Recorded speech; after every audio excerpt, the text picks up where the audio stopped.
Have you ever heard of an HSP, a highly sensitive person? No matter if you are familiar with the trait or you know somebody that actually has some of these characteristics, it's really interesting to know the insights in order to use them to your advantage.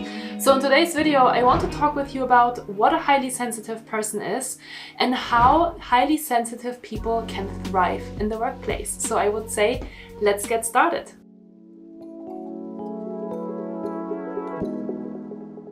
Hi and welcome back to my YouTube channel. My name is Arndt and I'm a peak performance coach and stress management trainer, and I'm very excited to talk with you today about the highly sensitive person. I am a highly sensitive person myself, and I had to learn the hard way for many years why I was the way I was until I learned about the highly sensitive person, and my world was honestly forever changed. And since then I really made it my mission to share with more people what a highly sensitive person is and how you can thrive as a highly sensitive person in the workplace and avoid burnout. So that's all of the things that I want to share with you today in today's video. So no matter if you are a highly sensitive person and you want to learn more about how you can thrive in the workplace and maybe how to avoid a couple of things as well that are not really good for you, or if you know somebody that has highly sensitive personality traits and you want to learn how to better manage them, this video is for you. And I would say, let's jump right into the first question, which is, what is a highly sensitive person? A highly sensitive person is a personality trait involving an increased sensitivity of the central nervous system and a deeper cognitive processing of physical, social, and emotional stimuli. Highly sensitive people make about 20% of the world's population, and they're really affected by external stimuli, no matter if it is affecting their sight, their smell, their taste, their touch, or their sight. Did I already say sight? Well, you know, the five senses anyhow. Those are all things that a highly sensitive person can highly be affected by. And for me personally, it is noise. So I'm super highly sensitive to noise, and it took me a really long time to understand that. So for example, if I would go to parties or to networking events, I would feel extremely overwhelmed and super stimulated because I would just take in a lot more information and a lot more noises and voices and sounds than any other person would. And so afterwards it was absolutely required for me to take some time to recharge and relax, because otherwise I would just get completely overloaded. And that brings me to a couple of different characteristic traits that I want to share with you in order to better understand how highly sensitive people work. Number one, common characteristics are avoiding violent movies or TV shows because they feel too intense and leave you feeling unsettled. Being deeply moved by beauty, either expressed in art, nature, or the human spirit, or sometimes even a good commercial. Being overwhelmed by sensory stimuli like noisy crowds, bright lights, or uncomfortable clothing. Feeling a need for downtime, not just a preference, especially when you have hectic days, needing to retreat to a dark, quiet room. And finally, having a rich and complex inner life, complete with deep thoughts and strong feelings that go with it. So you can see there's a lot of different interesting insights about the highly sensitive person and their traits, and you might be already recognizing a few of them in yourself or in the people that surround you. And you know, it is not better or worse, you just have the highly sensitivity trait, and I honestly think that there are a couple of really powerful things that you can absolutely use to your advantage in order to thrive in today's workplace, or to help people thrive in the workplace if you know somebody that has the highly sensitivity trait. Highly sensitivity trait, that's not such an easy word, but I am making it work today. So yeah, what I really want to share with you next is the advantages of highly sensitive people in the workplace, because as I already mentioned multiple times before, it is a powerful trait. It is nothing worse or better. You know, it is not an introvert versus an extrovert. There are extroverted highly sensitive people and there are introverted highly sensitive people. It is also not to mix up with an empath, for example. Those are all different personality traits. And just like the HSP is a trait, it's also, you know, it has its advantages and its disadvantages. Anyway, I want to talk with you really about the advantages of highly sensitive people in the workplace. So let's jump into a couple of those. So here's the first advantage of a highly sensitive person. They can process a lot of information and they catch a lot of information, which is really important because some people are just not as detail oriented and it's just not their thing, or they just don't feel like they can catch all of these different things. But highly sensitive people, because of their central nervous system, they are just more prone to catch these things. So that's a huge advantage in the workplace, because if you are capable to catch all the details, then that's obviously an advantage and you can use that to your benefit. The second thing that's really awesome about highly sensitive people is that they have a capability to structure a lot of information. So not only can they catch all of the details, but they can also structure that information. And any HSP that you know loves to do these kind of things as well. Highly sensitive people are highly emotionally intelligent people. They really connect with people, they love people, and they understand people. They connect with people in other ways than maybe other people do. So highly sensitive people are oftentimes great therapists, great friends, great coaches, great mentors, great managers, great people managers. So a lot of different ways of how really highly sensitive people can benefit from their personality trait, because they just get people in a different way. They understand them deeply, they feel deeply with them, they catch information that maybe you wouldn't see through like sight or hearing or touching, or just kind of the energy of the room. So highly sensitive people are really good with other people, and that's obviously a huge advantage in the workplace. Highly sensitive people also really care about their work. They care about their responsibilities, they care about their coworkers, and they also really care about their own personal growth. They are really eager to learn, they are curious to grow, they're curious to process information and to push themselves out of their comfort zone, and it's just really beautiful. Highly sensitive people have a lot of advantages.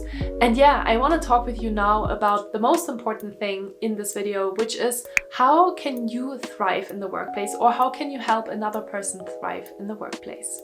Number one, get to know your talents and needs. It is important that you acknowledge that being an HSP is a superpower. A lot of people that I know, or maybe a lot of people that just get to know this trait, think, oh my god, like this is a total disadvantage and I'm not really happy about being an HSP. But you just need to acknowledge it, and you need to understand that being an HSP is a superpower if you make it your superpower. If you use all of these different traits that I just mentioned to your benefit, if you use them to your benefit, and if you are, making people aware of your capabilities as well. As an HSP, since you are super highly stimulated, it is obviously extremely important to practice a lot of self-care. You don't really have the option, you really need it. And so for me, for example, I need a lot of downtime, I need a lot of time by myself, and I need a lot of quiet time in order to recharge my batteries. So I'm going to give you the perfect example of, for me, having a really hard time to disconnect and recharge is when it is really noisy around me. So when I went on vacation in January, I was staying at a hotel in Mexico that had a really noisy mechanical room next to my room that I was staying at, and I could hear it because I am highly sensitive to noises, so I hear a lot more than other people would, and it really bothers me more than it would other people. So it was really difficult for me to disconnect and recharge, because in order to do that I needed to be really, really quiet, and I ended up sleeping with earplugs in order to create that environment of being just really, really quiet. And if I don't have that, I find it really difficult to disconnect and recharge. And it can be anything. It can be road noises, it can be these white noises that people like a fridge, or like mechanical noises. I really, really dislike it.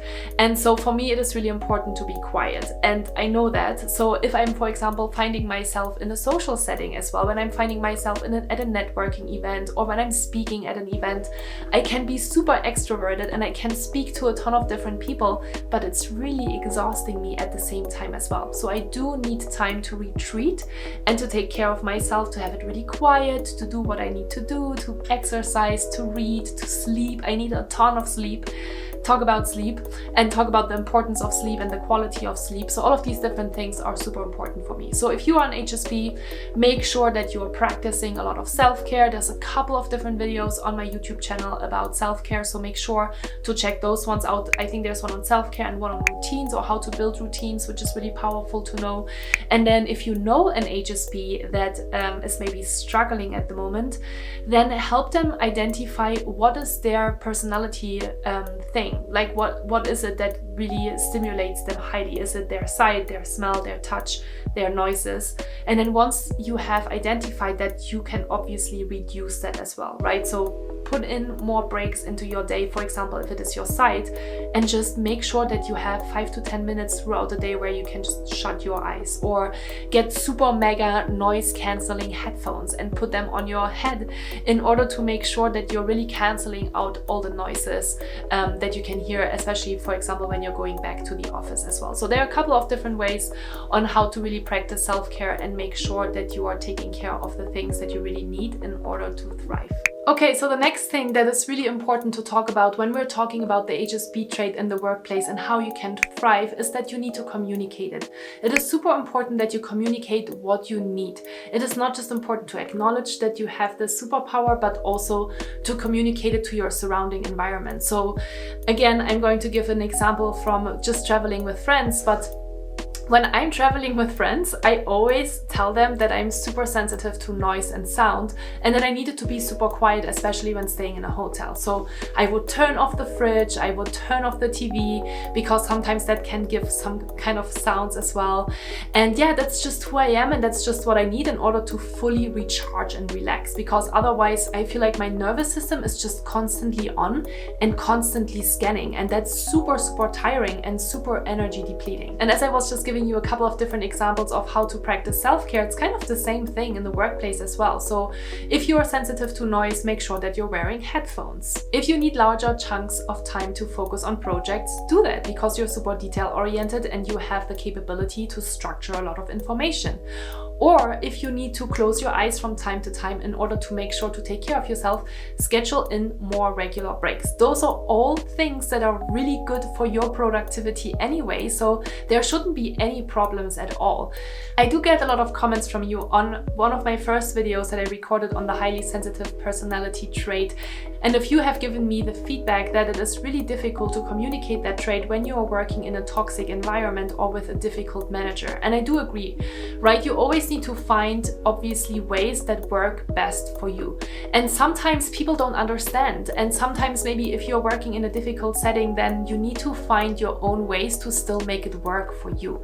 It is not impossible. I think what we often do is we are trying to find those excuses of why we can't do certain things. And they're obviously oftentimes tied to your external environment. So you're saying, oh, but my manager is like this, or my workplace is like that. And it is not really helpful to think that way. You need to make sure that you're doing what is right for you. So if you want to learn a little bit more about how to deal with toxic workplaces, I do have a video on that as well, and then we'll chat a little bit more about how you can thrive as an HSP in the workplace. Another thing to be aware of if you are a highly sensitive person is that you need to learn how to say no. Setting boundaries, especially for highly sensitive people, is super important, because you are a people pleaser. You love people, you connect deeply with people, you understand people, so you want to help, and you're taking on a lot of projects and things from other people in order to help them. But it is obviously not always good for you, especially as you need more downtime in order to actually take care of yourself. So learning how to say no can be super challenging, but it's a really important thing to learn, no matter if you are an HSP or not. And there's a really important video on my YouTube channel on setting boundaries, so make sure that you're checking that one out as well. And that's really everything that I wanted to share with you about the highly sensitivity personality trait today. Make sure that you're really owning your gifts, that you are surrounding yourself with people that give you energy instead of zapping your energy, because you're more sensitive to these things. And if you follow these pretty simple guidelines, you can really thrive in today's world. You can thrive in the workplace.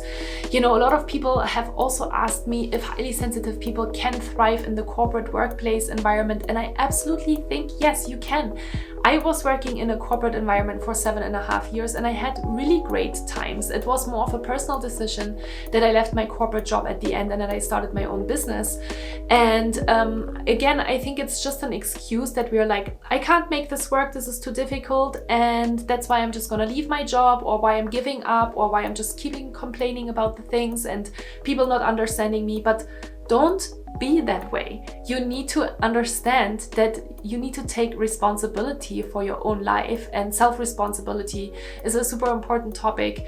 And don't be the victim. Be the person that takes action, and be the person that actually understands that you have a super wonderful gift to share with the world, and you just need a little bit other maybe frameworks or guidelines in order to thrive. So don't be afraid to ask for these things or to start implementing them in your own life in order to, just take care of yourself, and you will see that you will absolutely love it. So I would say thank you so much for watching this video today. I really appreciate you. Give me a thumbs up if you liked it. Leave me a comment down below if you have any questions for me. And I really hope that I will see you in one of my next videos. Take care and talk to you soon.